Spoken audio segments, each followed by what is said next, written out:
I've been vaguely aware of the flak towers that were built in Germany during the closing years of World War II, as I'd stumbled across a couple of articles online that referenced them. I'd seen the imagery, I knew they existed. They'd also been featured in a couple of comic books that I'd read, where they were largely presented as a last gasp fortress or bastion for Nazi officials during the dying days of the war. To look at, they're typical of German military thinking or ideology during World War II. And when I say that, it's typified by the phrase, build it big.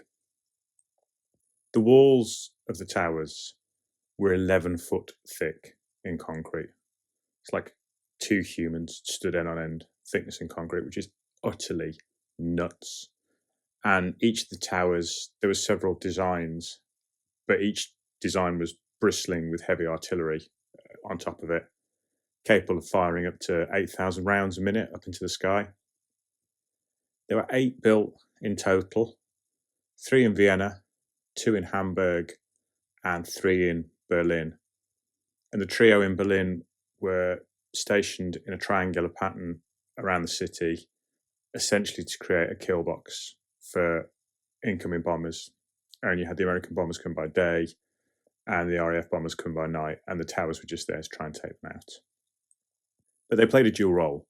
And in addition to the anti-aircraft role, they also acted as a refuge for the citizens of Berlin to flee into. And particularly with the bigger design, they had their own hospital, their own kitchen inside there. The design spec stated that they could house up to 10,000 people, but there are reports that in the final days of the war, 3 times that many, with 30,000 people crammed inside these buildings. And the reason that they were in there was that you could barely make a dent in them because of the thickness of the concrete.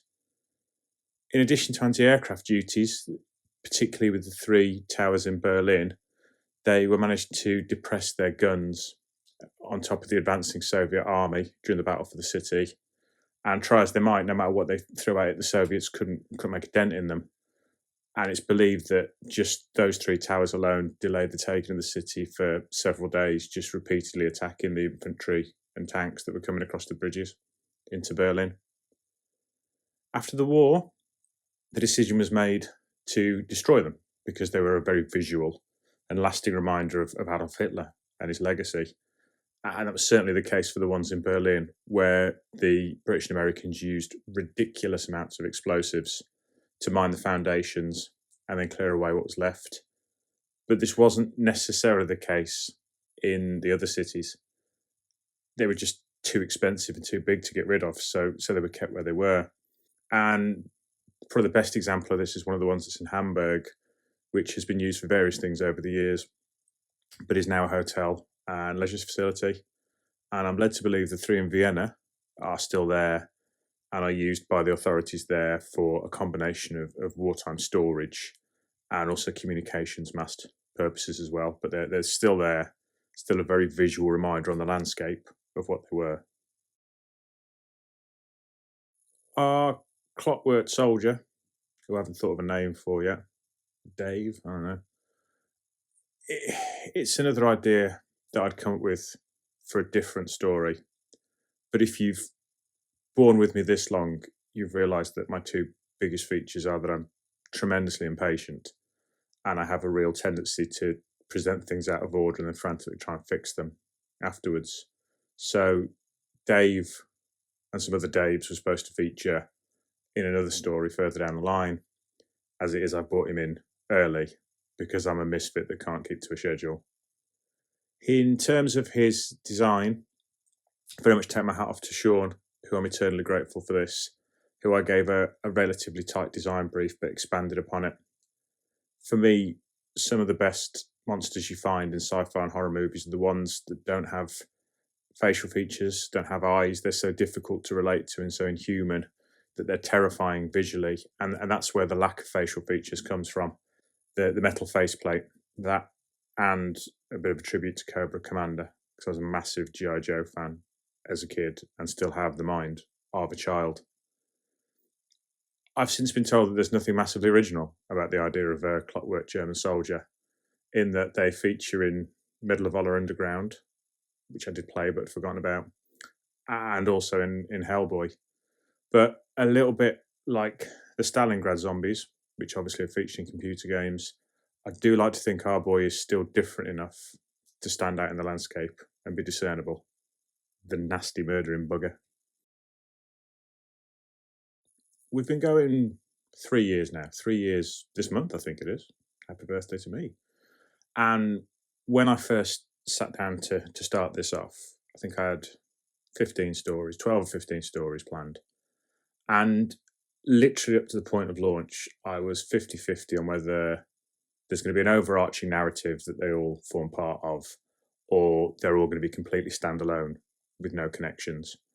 And there was an idea right up to the point of kickoff that I went with, that each of these stories the first 6 stories would generate a character each, and this character would form together into like an anti-Nazi team.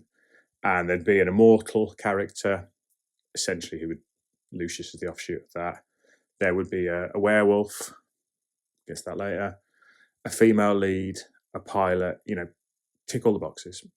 And they'd unite and they'd fight Hitler. And in the end, I canned it off. It was too linear. It was the sort of thing you'd find on Netflix. Been done 1,000 times. No thanks, not here, not for us. The other idea, which then kind of leached into the personal testimony videos, was the hinting at or creation of a British unit. And they would be set up because they'd come across paranormal things, and that would be, every story would start with them researching or analysing an incident. So imagine it's a Netflix episode and the opening sequence has a British officer walking into Whitehall every episode, and he'll sit down and there is a Russian account from Bez, or there is a German account from the bombing of Dresden, and he'll go through it, and at the end of it, he writes his report to the British government as to what he's found. And in the end, I canned that off as well, because trying to justify how that information would have got out, trying to find out how there would have been a survivor or a witness who could have written that report every down, and that gets to British intelligence, just was too difficult to juggle. I couldn't go through the mental gymnastics of doing it, so I got rid of it. But an element of it that has been retained, I would say you could look at in Lieutenant Shepherd, who you will have noticed keeps cropping up on the fringes of episodes here and there. Obviously, he's initially presented in Mendacious as a relatively throwaway character, but how I have hinted now is that he's so deeply scarred by what's happened, he's now found himself in the unenviable position of being the UK's only answer to the paranormal. And the sort of warm and fuzzy, non-sexualized feeling I got about keeping him along for the ride has in turn led me to weave other characters into a human response to the supernatural. In the German characters, you've got Gerhard Haas, and to a lesser extent, Dieter Linz. With the British, you've now got Amos Armitage and his associates who've crept in. And in Russia, you've now got the Siberians. The aesthetic, the picture I'm trying to paint is that, I suppose a little bit like on bedtime stories, really. There is weird stuff everywhere, all over the world. There always has been. It's always been happening. But in World War II, suddenly people are stumbling across it. It's accessible, it's exposed, it's drawn to what's going on. And in some cases, it's caused it. And there's nothing in place to stop it. There's no secret societies. There's no holy orders.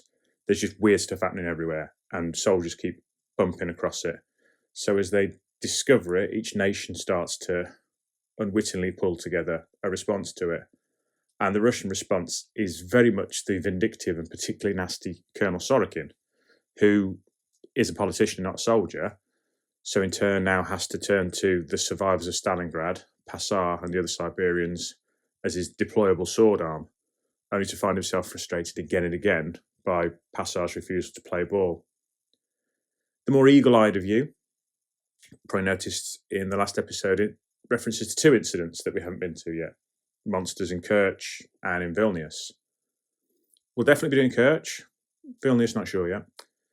And the story of Kerch is based on the fact that when the Russians evacuated the town to get away from the advancing Germans, they crammed into the neighbouring catacombs, which the Germans shelled and then pumped poison gas into and killed huge numbers of them. When the city's liberated and the Russians turn up again, turns out everyone in the catacombs isn't dead and some of them aren't very friendly, if you know what I mean. So, headline, we're going to see the Siberians again, unless you will message me and tell me that it's really boring and you don't want to, in which case, you might not. In part due to cost, because commissioning art is neither cheap nor easy, and partly due to time, of which I have none. I started messing around with a couple of AI art generators this month. Get me. If anybody knows a really good one, I'd really like a recommendation because I've really struggled with most of the free ones I've used. The results range between utter bonkers to, nah, it's not quite right. I've been able to pull enough together to experiment with and use on a modern day short story set in Afghanistan, which is coming up.